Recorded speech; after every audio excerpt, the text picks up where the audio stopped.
Et à 5h10, c'est la revue de presse internationale, Jacques. Avec les correspondants d'Europe 1, nous partons d'abord en Argentine. Bonjour Marie Roustan. Bonjour. De quoi parlent les journaux à Buenos Aires ? Un nouveau procès sur la mort de l'ex-joueur de foot Diego Maradona. Sur le banc des accusés, 7 membres de son équipe médicale. Pour le parquet, ils sont tous responsables de négligence ayant provoqué la mort de Diego en 2020 à l'âge de 60 ans, rappelle El País. Le quotidien se fait l'écho des mots durs du procureur à leur égard, une bande d'improvisés à la tête d'une hospitalisation à domicile cruelle. Un air de déjà-vu, un premier procès s'était tenu il y a 1 an avant d'être annulé au bout de 2 mois, souligne Infobae. En cause, un documentaire qu'une des juges filmait en cachette. Elle a depuis été destituée, indique Página 12. 1 an plus tard, les accusés conservent leur ligne de défense. Ils clament leur innocence et estiment que le principal responsable de la santé de Diego Maradona était Maradona lui-même. Nous partons maintenant en Irlande retrouver Clémence Pénard. Qu'est-ce qui fait la une à Dublin ?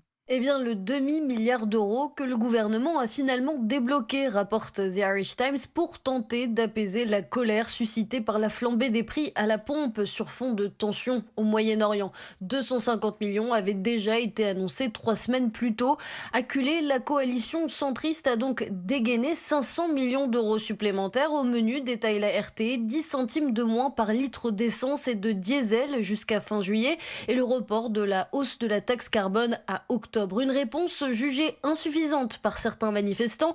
Mobilisés depuis mardi dernier, ils ont paralysé le pays, routes coupées, dépôts bloqués et même la seule raffinerie du pays à l'arrêt.